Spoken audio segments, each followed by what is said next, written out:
Assalamualaikum warahmatullahi wabarakatuh. Bismillahirrahmanirrahim. Alhamdulillahirrabbilalamin. Senang sekali rasanya bisa bertemu dengan kalian, Koners Universitas Muhammadiyah Yogyakarta yang berbahagia. Kali ini izinkan saya, Novita Kurniasari, di MTS Tase Manajemen Keperawatan, kita akan berdiskusi bersama tentang kepemimpinan dalam Islam. Baik, ada 4 hal yang akan kita bicarakan kali ini. Yang pertama tentang hubungan antara kepemimpinan dengan manajemen keperawatan, kemudian definisi, dilanjutkan dengan urgensi kepemimpinan dalam Islam, dan yang terakhir, kriteria pemimpin menurut Al-Quran dan As-Sunnah. Kita mulai untuk yang pertama, hubungan antara kepemimpinan dengan manajemen keperawatan. Mari kita lihat slide berikut. Oke. Di hadapan kalian sudah ada gambar tentang perbedaan antara leader dan manajer. Baik, silakan dilihat. Leader untuk gambar yang atas digambarkan dengan orang berwarna merah berada di depan, sementara untuk manajer di gambar yang bawah digambarkan juga dengan orang yang berwarna merah, dia posisinya ada di belakang. Oke. Saya tidak akan sedang membahas antara perbedaan leader dan manajer karena saya yakin kalian sudah tahu. Kalau ada yang lupa gimana dong, Bu? Kita akan berdiskusi setelah sharing kali ini selesai. Kita lanjutkan dulu untuk peran dan fungsi manajemen. Flashback saja karena dua hal ini sudah kita bahas pada pertemuan-pertemuan sebelumnya. Yang lupa gimana dong, Bu? Oke, nggak masalah. Yang lupa boleh buka lagi dong channel YouTube-nya PSIK tentang fungsi dan peran manajemen.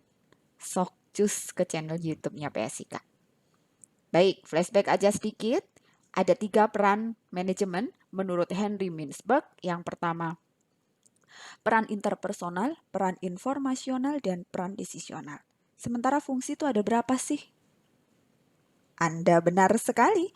Ada 5 fungsi manajemen. Yang pertama, perencanaan, pengorganisasian, ketenagaan, koordinasi, pengarahan, dan pengendalian. Sudah mulai ingat kan ya? Catat, saya tidak akan membahas ini lagi. Kalau ada yang mau didiskusikan, silahkan simpan pertanyaan kalian. Kita akan berdiskusi setelah sharing materi ini selesai. Gitu ya? Oke. Ini yang akan menjembatani kita kenapa saat manajemen keperawatan kalian kali ini di stase manajemen keperawatan kita membahas kepemimpinan. Kita lihat di sini sudah ada tentang sistem jenjang karir perawat. Oke. Good. Kalian masih ingat. Untuk menjadi perawat manajer, seorang perawat minimal harus telah memiliki level perawat klinik 2. Baru bisa dia akan menjadi perawat manajer level 1. Perawat manajer level 1 itu kalau di rumah sakit sebagai apa? Betul, sebagai perawat penanggung jawab asuhan atau ketua tim atau perawat primer. Gitu. Dan kompetensi kalian sebagai nurse generalis jika sudah memiliki kewenangan sebagai perawat klinik level 2, kalian boleh jadi perawat manajer. Nah, sebagai perawat manajer, kalian juga punya beban dan punya amanah baru sebagai nurse leader. Perawat pemimpin. Ngapain harus dipimpin? Sok kita lihat slide berikut. Kita mulai dari definisi. Coba kita lihat bedanya antara pemimpin dan kepemimpinan. Pemimpin itu apa? Pemimpin kata benda. Benar? Pemimpin itu akan melibatkan diri dan mempengaruhi mempengaruhi semua orang yang ada di bawahnya. Ada di sini bedanya pemimpin dengan manajer. Oke? Pemimpin itu harus visioner. Dia penuh energi, dia inspiratif, dia inovatif, dia berpikir kritis, memberikan aksi dan advokasi. Karena apa? Karena dia harus punya keterampilan yang baik untuk bisa mempengaruhi semua orang yang ada di dalam timnya untuk mencapai tujuan yang sudah ditetapkan. Sementara kepemimpinan apa? Oke, kepemimpinan adalah kata kerja untuk mempengaruhi orang lain atau mempengaruhi kelompok dalam mencapai tujuan bersama. Jadi, satu hal yang penting untuk sebagai pemimpin, kita perlu punya keterampilan untuk bisa mempengaruhi orang lain. Dihipnotis dong, Bu. No. Yang perlu diingat adalah tadi, bahwa pemimpin itu harus punya kemampuan yang baik dalam menghandle timnya dan bagaimana bersikap untuk bisa mempengaruhi orang lain. Oke.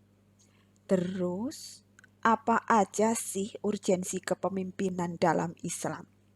Penting ya? Ya iyalah. Islam itu memandang kepemimpinan sebagai hal yang penting dan menentukan dalam mencapai tujuan. Kembali ke definisi yang barusan sudah kita bicarakan. Kenapa ini penting? Karena kita tidak akan bisa mencapai tujuan organisasi sendirian. Harus bersama dengan tim dan anggota yang lain. Kepemimpinan ini nggak hanya untuk kelompok kecil, nggak hanya buat kelompok yang besar sekali. Kelompok kecil pun dalam tataran pelayanan keperawatan, misal ada kita kenal ya, misalkan pakai metode keperawatan pemberian asuhan keperawatan yang tim, dia ada 2 tim A dan tim B. Ini sudah jadi kelompok, tim A dan tim B. Sementara di tiap tim, bisa jadi di tiap shift akan dibuat lagi, walaupun jumlah orangnya berbeda-beda. Tapi ini juga satu kelompok kecil. Maka kepemimpinan itu erat dengan kita dalam perilaku kehidupan kita sehari-hari. Oke. Nabi Shallallahu Alaihi Wasallam bersabda, apabila 3 orang melakukan perjalanan, hendaklah mengangkat salah seorang di antara mereka sebagai pemimpinnya. Sama dong saat nge-shift itu di bangsal, selalu akan ada koordinator shift. Even nggak ada perawat penanggung jawab asuhan, kebetulan juga nggak ada kepala ruangnya gitu. Misal dinas sore atau dinas malam. Tapi harus ada yang bertanggung jawab. Karena itu jadi hal yang penting. Laki-laki dalam rumah tangganya adalah pemimpin dan akan dimintai pertanggungjawaban tentang kepemimpinannya. Lah Bu, kalau satu shift itu perempuan semua, ini kan beda ceritanya. Ketika semuanya isinya perempuan, maka salah satu harus diangkat sebagai pemimpin. Maka kalau selama ini kalian tahu di setiap jadwal selalu ada bintang kecilnya kadang untuk menandakan siapa yang jadi koordinator shift. Dan siapa yang jadi koordinator shift? Mestinya dia orang yang memiliki kemampuan leadership yang baik dan kemampuan manajerial yang baik. Even itu dalam kelompok kecil. Terus melakukannya ya harus beneran. Karena semua pekerjaan akan dimintai pertanggungjawabannya. Nah, tugas pemimpin dalam Islam apa aja? Pemimpin yang baik itu akan membawa pengikutnya menuju kehidupan yang lebih baik. Yang jelas harus di bawah ridha Allah Subhanahu wa Ta'ala. Dalam konteks pengelolaan asuhan keperawatan, nurse leader bertanggung jawab dalam pemberian perawatan kepada pasien dan keluarga secara berkualitas dan menjamin keselamatan pasien. Nih dia, muaranya harus pada quality of service. Tidak lain dan tidak bukan. Tapi ingat, mesti didasari oleh ridha Allah Subhanahu wa Ta'ala. Biar semuanya mudah, biar semuanya ringan, dan kita akan dengan ikhlas melaksanakannya. Baik, ini poin diskusi kita ketiga. Poin diskusi kita keempat. Tentang kriteria pemimpin menurut Al-Quran dan As-Sunnah. Ada 5. Yang pertama, pemimpin itu harus beriman dan bertakwa, amanah, syaja'ah, mencintai dan dicintai, serta uswah hasanah. Mari kita lihat satu-satu. Yang pertama tentang beriman dan bertakwa. Quran Surat Al-A'raf 57 artinya begini, wahai orang-orang yang beriman, janganlah kamu menjadikan pemimpinmu orang-orang yang membuat agamamu jadi bahan ejekan dan permainan, yaitu di antara orang-orang yang telah diberi kitab sebelummu dan orang-orang kafir atau orang musyrik, dan bertakwalah kepada Allah jika kamu orang-orang yang beriman. Artinya apa nih? Maka sebagai pemimpin harus memelihara hubungan baiknya dengan Allah, memelihara hubungan baiknya dengan manusia, tunduk kepada Allah, Rasul-Nya, dan orang-orang beriman. 3 hal tadi mesti jadi pertimbangan saat kita memilih pemimpin. Atau ketika kita menjadi pemimpin, 3 hal tadi harus belajar untuk diimplementasikan. Manfaatnya apa sih kalau pemimpin itu dia punya iman dan takwa yang baik? Seluruh rakyatnya, ini di Quran Surat Al-A'raf 96, akan mendapatkan berkah yang banyak dari langit dan bumi. Sama dong seperti di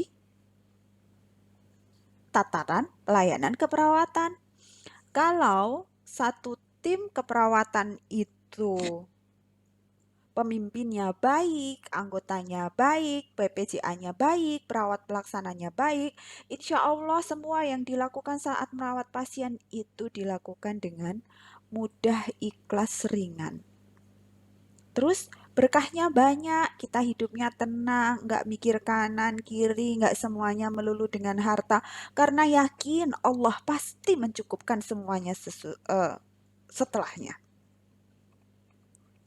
Inilah kenapa Nabi Shallallahu Alaihi Wasallam selalu membekali calon pemimpin dengan wasiat takwa. Abu Sulaiman radhiyallahu an meriwayatkan bahwa jika Rasul Shallallahu Alaihi Wasallam mengangkat seorang sebagai pemimpin pasukan, beliau berwasiat secara khusus kepadanya untuk bertakwa kepada Allah dan mewasiatkan kebaikan untuk orang-orang yang berperang bersamanya. Maka ya yuklah saat kita bekerja di dalam tim, maka ketua timnya harus mulai berjalan di jalan Allah, lurus, tingkatkan iman dan takwa. Semuanya juga diajak. Kalau pemimpinnya kira-kira ternyata menurut staf atau pengikutnya agak melenceng, stafnya boleh mengingatkan. Ketika pemimpinnya, ketika anak buahnya juga dia meleng ke kanan, ke kiri, sok pemimpinnya mengingatkan. Karena beramar ma'ruf nahi mungkar itu jadi hak setiap muslim. Ciri yang kedua, pemimpin itu harus amanah, kredibel, dapat dipercaya. Orang yang dapat dipercaya ini merupakan wujud keimanan kepada Allah. Allah mengisyaratkan untuk mengangkat pemimpin. Pemimpin itu akan selalu menjadi pelayan. Jadi saat menjadi pemimpin jangan pernah minta untuk dilayani. Karena mestinya pemimpin itu melayani, bukan dilayani. Jadilah pemimpin yang kuat dan dapat dipercaya. Seperti Al-Qasas 26. Silahkan kalian lihat. Pada dasarnya, seseorang itu akan dipercaya jika Dua hal, dia punya integritas kepribadian yang baik dan dia juga punya kemampuan yang baik. Integritas kepribadian yang baik digambarkan dengan dia harus sidik, ramah, bertanggung jawab, dan adil. Kemampuan yang baik itu yang seperti apa? Dia cerdas atau fatonah dan dia profesional dalam menjalankan pekerjaannya. Nah, pemimpin harus cerdas. Ya iyalah, kalau nggak cerdas, dia nggak akan punya kemampuan dan keterampilan atau dia nggak akan bisa mengembangkan terus kemampuan kepemimpinannya dengan baik. Ada tiga kecerdasan yang harus dimiliki oleh seorang pemimpin. Kecerdasan intelektual, dia harus berilmu, berwawasan luas, cerdas, kreatif, memiliki pandangan ke depan, visioner, seperti Al-Hasr 18. Silakan dibaca. Kecerdasan berikutnya adalah seorang pemimpin harus memiliki kecerdasan spiritual, di mana seorang pemimpin harus punya kemampuan untuk menerjemahkan kehendak Allah dalam pikiran, sikap, dan perilaku. Dia melakukan sesuatu bukan karena yang lain, melainkan hanya karena Allah semata. Ingat, karena Allah semata, kita nggak boleh lagi mengejar uang, nggak boleh lagi mengejar popularitas, mengejar karir yang tinggi, no. Cukup kita ikhlas aja, Allah lah yakin dia akan mencukupkan segalanya. Ketika kita itu menunjukkan perilaku profesional, misal di tempat kerja, maka yakin dengan seyakin-yakinnya karirnya juga akan baik. Kecerdasan yang ketiga adalah kecerdasan emosional. Harus sabar, harus mampu mengendalikan emosi, tahu kapan harus bertindak tegas dan tahu kapan toleran. Ketika kalian ingat uh, tentang gaya-gaya kepemimpinan, ini bagian dari kecerdasan emosional. Gak selalu kok pemimpin itu harus otoriter, no. Gak selalu kok pemimpin itu harus demokratis, no. Yang harus dilakukan adalah seorang pemimpin harus tahu kapan dia harus bertindak otoriter, kapan dia harus bertindak demokratis, dan lain sebagainya. Gunakan gaya kepemimpinan sesuai dengan situasi yang saat itu sedang dihadapi.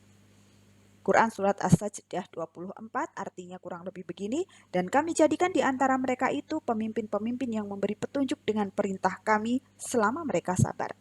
Mereka meyakini ayat-ayat kami. Iya, cobaannya itu banyak, tapi pemimpinnya memang harus sabar untuk bisa membawa timnya menjadi lebih baik. Oke.